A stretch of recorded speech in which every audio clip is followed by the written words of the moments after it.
uzvarētājs galveno balvu saņem pelnīti, jo viņš darbojās ļoti neparastā jomā, kas ir zāļu, tējas un garšaugi. Viņam ir vairākas lietas, kas ir pārsteidzošas. Pirmkārt, viņš ir dzimis pilsētnieks, beidzis Rīgas pirmo ģimnāziju, un pēc tam pārcēlies uz laukiem un tādā vietā, ko tautā sauc par Kailo kalnu, izveidojis, es teiktu, tādu smaržu dārzu. Es domāju, ka tur nospēlēja tas, ka tas tomēr ir mazliet netradicionālāk nekā parastā lauksaimniecība. Un kad šajā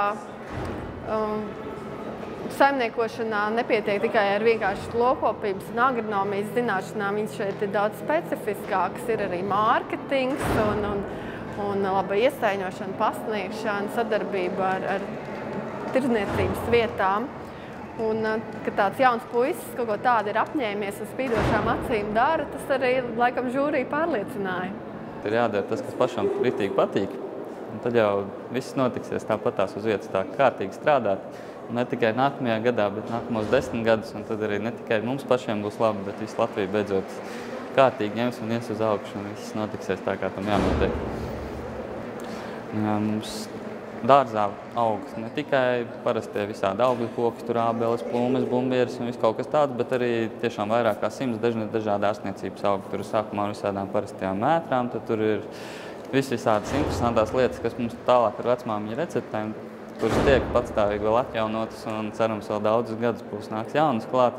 Tas viss tiek sakārtots un pēc tam ir gan tējas vīriešiem, sievietēm nomierinošās sirdī un imunitātei pret augstēšanos un ko tik vien var izdomāt. 20, 30 veidu vairs jau saskaitīt nevar. Šī balva radās pirms 3 gadiem.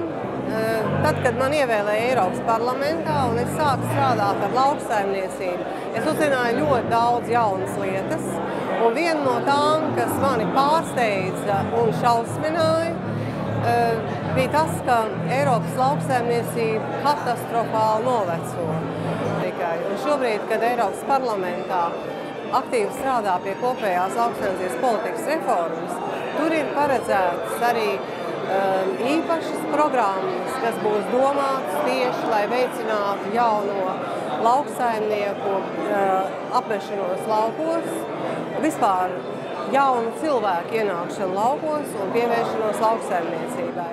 Mērķis bija vienkārši izcelt gaismā un tiešām godināt tos, kas izvēlās šo nebūtu vienkāršo biznesa veidu, jo ir daudz faktori, kuri nav kontrolējami, kur vienkārši notiek tā, kā notiek. Un tādēļ ir vajadzīga ļoti liela tāda gara izturība, lai ar šo arodu nodarbotos.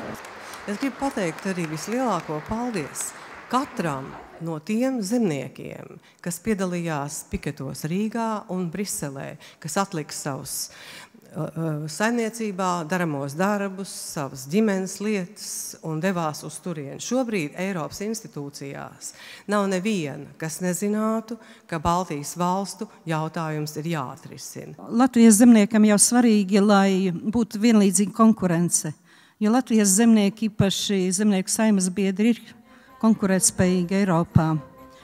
Un šogad redzēsim, kad tas notiks, vai tas būs februārī vai martā vai vēlāk.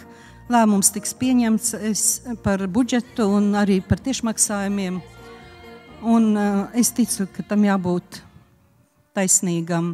Viss šis gads pagāja ļoti intensīvās sarunās, ļoti arī gan no valdības puses, gan arī no pašu zemnieku puses, un pie tam ne tikai no Latvijas zemnieku puses, bet no visu Baltijas zemnieku puses, skaidrojot un faktiski lobējot savu pozīciju.